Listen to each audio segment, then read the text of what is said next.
empty the dishwasher with me while I talk about my diagnosis. Okay.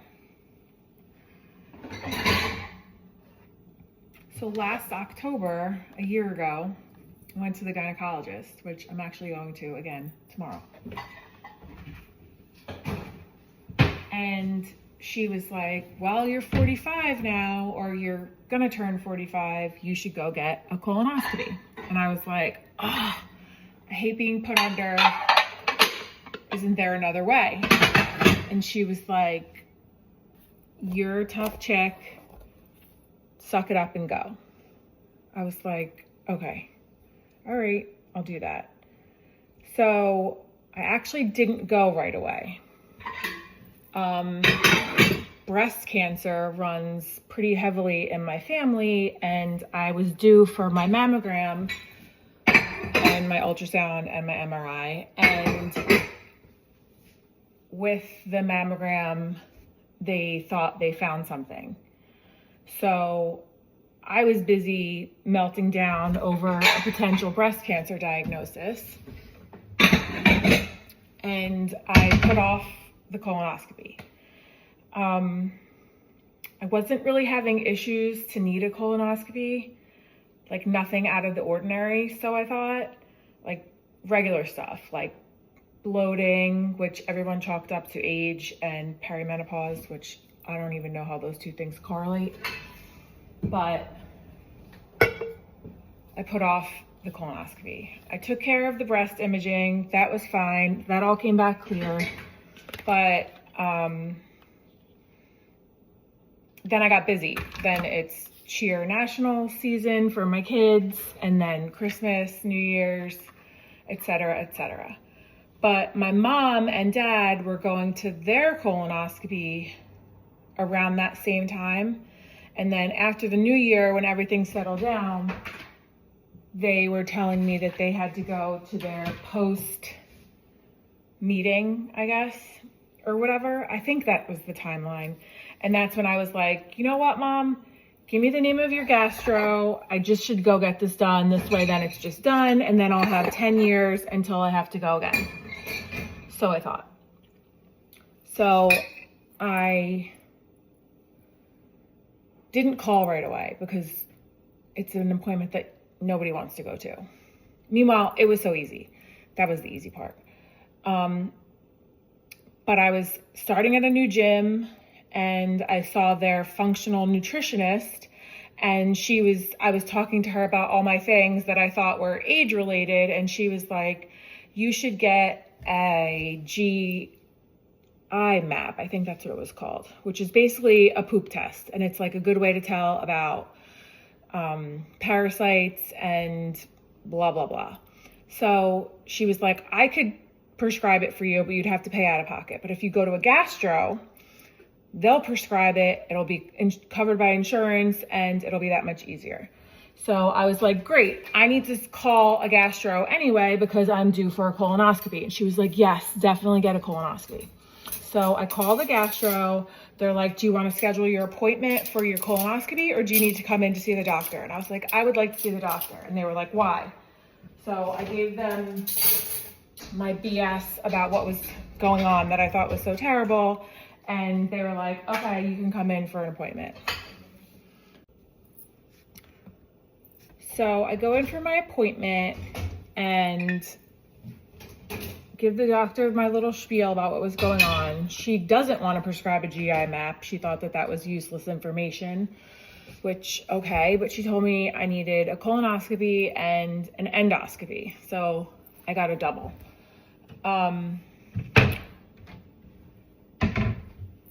With that, my appointment was scheduled for June 16th, I think. It was the day after Father's Day. I figured we stay home on Father's Day. Nick has to work anyway. And prep, which I was dreading because people talk about it like it was the worst thing ever. I did the pills. They were easy. It was totally uneventful, and that was so easy. But I go in for my colonoscopy, so nervous because I hate being put under. Who likes it? And I wake up and right away I'm like forcing myself awake because I just want to get out of there. And I'm like, can I get dressed? Can I get up? Where's my husband? Asking all the questions. And the nurses were like, oh, just relax. The doctor's going to come talk to you, which I thought was normal. Like, what do I know? So the doctor comes out and she's like, we found something in your rectum. And I was like, what the frig? And she was like, everything looks good, but there's a mass in your rectum. It's larger than a polyp. It was like way larger than a polyp. She's like, we took a sample. We're going to send it out to Path. I'm going to go get your husband. And I was like, okay. So then I'm like kind of freaking out, but kind of like, well, maybe it's just like nothing. Like, I don't know. And then I see my husband walking in with tears in his eyes. And I was like, oh God, my God. So she comes over and she's talking to us and she's like, you're going to be okay. And I was like, okay. And she puts her hand on my arm and she goes, it's okay. I just went through cancer and I'm here. Look at me, back to work. And I was like, oh my God, she just told me that I had cancer. And I looked at Nick and we were like freaking out on the inside. I was like silently crying and I got in the car. We left, I got dressed, we got in the car. I was besides myself. It was a Monday. I had to go home and wait for the kids to come home from school and act normal. And it was so hard. We kind of looked at each other and we were like, what the F? Is this real life? And then we just kind of went about our day. We just kind of were like, maybe if we don't think about it, don't talk about it, it won't be real. So that was Monday, June 16th, the last week of school, like the busiest week of every mom's life. Throw into that my youngest graduating from 5th grade, my middle graduating from 8th grade, my youngest's birthday, and just the fact that that weekend that was coming, I had to go away with just my oldest for her first summer series lacrosse tournament. And I was like hating the thought of being away from Nick and the girls and nervous to be in a hotel in Maryland by myself and trying to keep a secret and just survive. But the week was wild. It went like this. Monday was the colonoscopy. Tuesday was Nicolina's moving up ceremony. I cried that day because it was my youngest baby's final days of elementary school. I cried that day because other moms were crying that day, consoling me about the elementary school. Meanwhile, I was thinking about the fact that I have this thing in my rectum that they're still trying to figure out what it is. It was super emotional. It was a rough day. At the end of the ceremony, my phone rang and it was the surgeon. So I ran out of the gym, wherever it was, and the surgeon was like, the nurse was like, my name is so-and-so, I'm from so-and-so's office. We would like to schedule an appointment for Friday. I was like, great, yeah, schedule it. What time? Noon? Okay, see you then. Hung up the phone. I had no idea who called me. I had no idea where they were from. I had no idea what kind of doctor it was. I just knew that whatever appointment it was referred by my gastro and I needed it. So I went back, I finished the ceremony. We took all our pictures. I was shaking in my boots. We get home. I tell Nick, a doctor called me. I have an appointment for Friday. He said, for what? I was like, I don't know. He's like, where? I was like, I don't know. I was like, I have to call them back. So I go on my phone. I see the last number that called me. I call them back. It's a surgeon, oncology surgeon out of St. Peter's, and he needed to examine me for removal of whatever was going on, which just made it all the more real. Wednesday was my middle daughter Victoria's graduation, 8th grade graduation, pretty big deal. She was excited. We were excited for her, but I couldn't even function. I was so out of it. It was so hard for me. I got dressed. I tried to look pretty. I tried to act normal. We went out to dinner. Overall, it was a really great day. But I felt like I was shaking. I had zero appetite. I was just totally freaking out. But we got through that. We were all together, thank God. Nick was around a lot because he's usually either sleeping or at work. That was Wednesday. Thursday was Nicolina's birthday. She wakes up. She's so excited. I'm so excited for her. It was going to be a super long day. She had cheer that night. It was the second to last day of school. The kids were like, we don't want to go tomorrow. We're going to stay home. There was just a lot of excitement in the air. So I send the kids off to school. I try to go about my day regularly. I get dressed. I go to the gym. I have a nice workout with Nick.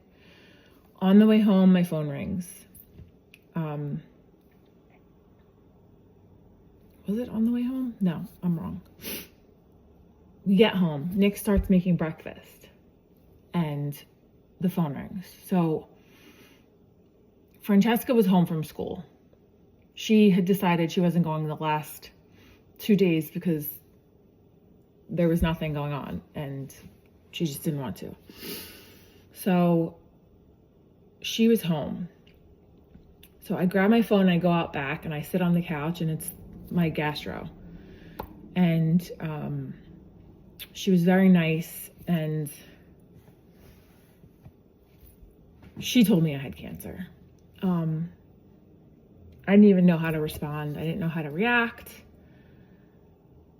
I was like, what do you mean? What does this mean? Am I going to be okay? And she's like, you're going to be okay. They're going to take it out and whatever. And I was like, all right. And I tried to be positive as I could. But when you get that diagnosis, that word is so scary. I said to her, how am I supposed to go inside and tell my husband?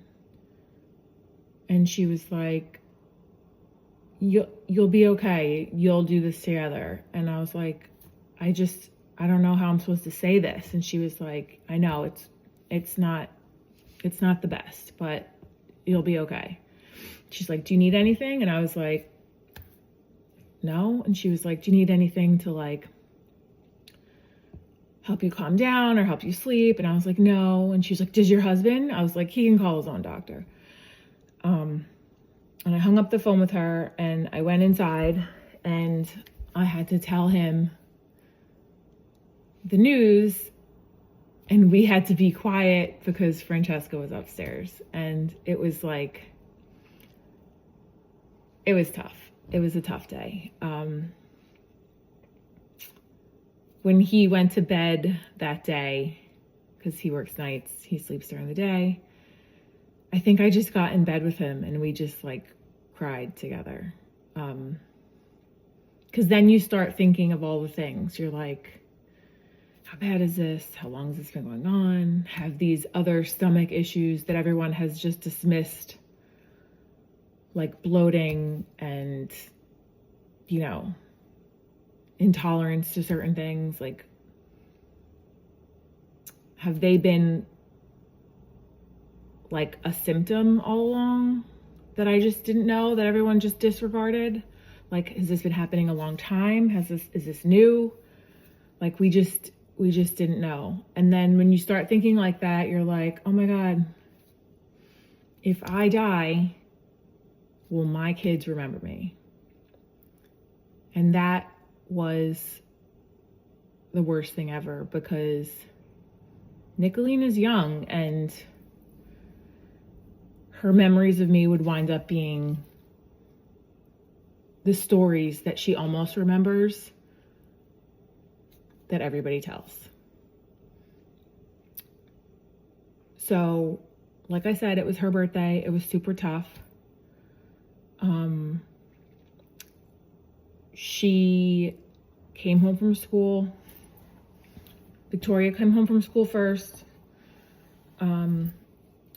She's very to herself, so, I just kind of tried to pretend like everything was normal. Nicolina came home. It was her birthday. She expected like a hoopla. And, I did my best. And I knew it was going to be a busy afternoon, so I just tried to like run with the busyness and go that way. Victoria got invited to one of her friend's house after school, and I was like, okay, we're all gonna go because it's my friend's son, and we'll go there, we'll sit by the pool, you guys can swim and do your thing, and then we can go to cheer. And I had gone to the store. I got like brownies or whatever to bring to cheer to celebrate Nicolina's birthday, which she was super excited about. And I just figured we would just stay busy enough. And I was going to see my girlfriends, and I was kind of excited to like kind of tell them just to get it off my chest, because my mom, dad, and sister were in Italy. So I couldn't even I didn't want to like call them and be like, oh, guess what? I have cancer. Cause then they'd start asking me questions that I didn't have answers to, and they'd be freaking out cause they're so far away. It was just like a total disaster. And like my sister's like my person, and I just needed her, and she was working. So like I couldn't bother her. And I tried my sister-in-law a couple times, couldn't get in touch with her. It was just like, whatever. So I go to my girlfriend's house with my kids, and there wasn't a moment for me to tell her. Like, there was just so much going on, and it was Nicolina's birthday, and they were like playing and having a great time and whatever. So I just tried to like be in the moment and like get distracted and be busy. And it kind of worked, actually. There was like a tornado that night, and we didn't even make it to cheer, but we were all together, and we had to like get all the kids home from the park. They went around the corner of the park, and it was like so crazy, and we were like soaking wet, and the kids were freaking out that it was just raining and storming so bad. But it was like exciting and fun. I decided to get the brownies that I bought for cheer and bring them inside, and we sang happy birthday there with Nicolina and her bestie and Victoria and her group of friends. It was kind of sweet, and my girlfriends were there, and it was good. It was a nice day. It turned into a nice day, which is good for little Pip.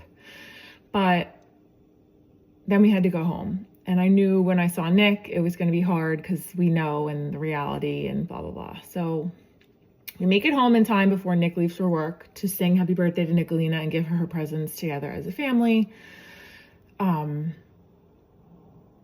It was good. It was a nice night. But then Nick had to leave and go to work, and I'm stuck with going to bed with this horrible secret. But I think I was at that point in time, I was so busy trying to keep it together in front of the kids that I was so exhausted. By the nighttime, I was sleeping well. I think I passed right out, which is a blessing. So the next day was Friday. Nick came home from work. I sent whoever went to school to school. I think Francesca might have gone to the beach, so she wasn't around. But I had to go to this doctor, this surgeon, and I didn't really know what that was going to entail, but I did know that I needed to give myself my first enema, which, you know, is really funny. At that point, my sister was home, so I was able to call her that morning. She called me. I had spoken to my mom when she was still in Italy, and she was like, what's up? Like, she just knew. And I knew that if I spoke to her, my emotions were going to come out. And I couldn't avoid her, because if I avoided her, she was going to know something was up. And everyone was calling me after this colonoscopy because everybody knew how much I didn't want to do it. So I forget which day it was. Maybe Thursday, maybe on Nicolene's birthday. No, it was before that, because when I talked to her, I didn't know it was cancer yet, like for certain. So sorry, I'm just getting my steaks. I just get on the phone with my mom, and right away I start crying, or gut, whatever. And she was like, what's the matter? And I was like, she was like, first thing she said, how was the colonoscopy? And I was like, right, just those words. I was like, and I couldn't lie. Like, I'm a terrible liar. Awful. And I was like, they found something. And I started crying. And she was like, what do you mean? And I was like, they found something in my rectum. They don't know how long it's been there. They don't know what it is. I'm going to a surgeon on Friday, and I mean, we'll know more soon. So I think my mom and dad were coming home. I don't know if they came home. I think they came home Friday. But you get in in the afternoon, so. And I was leaving Saturday morning to go to Maryland. No, I was leaving Friday night to go to Maryland with Francesca, so I knew I wasn't going to see her. But on Friday morning, before I gave myself an enema, I called my sister. And she was like, what's up? And the way she said it, I thought my mom had told her something. You ever seen a pomelo? I thought my mom had told her something. And I was like, did mommy tell you? And she was like, did mommy tell me what? And I was like, I don't know how to say this to you, but when I went for my colonoscopy, they found something. And she was like, oh my God, what do you mean? What do you mean? And I was like, I have cancer. And she was like, what do you mean? What do you mean? And she was like freaking out. And I was like, at that point, I think I cried. I don't even know how many hours I cried that week. I was like strong in that moment, and she was like freaking out. And I said to her, I never wanted this to be something that we shared, cancer.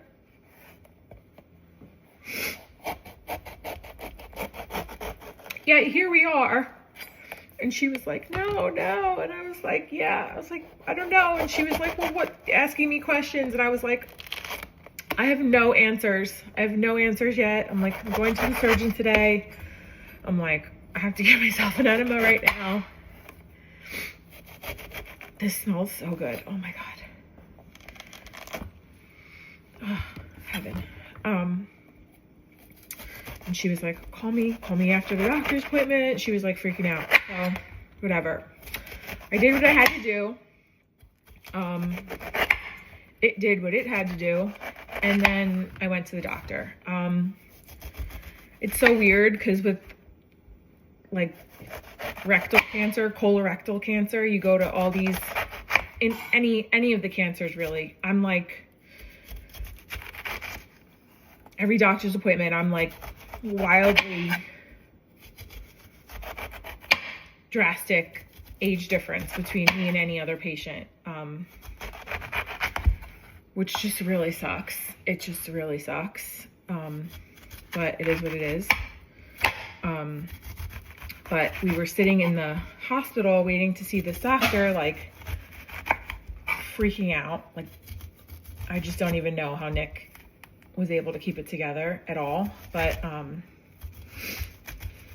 I kept trying to make jokes and like, I don't know, I was just trying to like occupy my mind, because if I fell apart, it would be hard to put back together, like in the moment. And I just kind of wanted to see what this doctor had to say.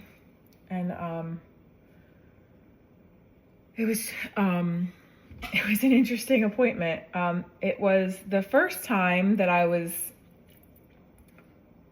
poked, prodded,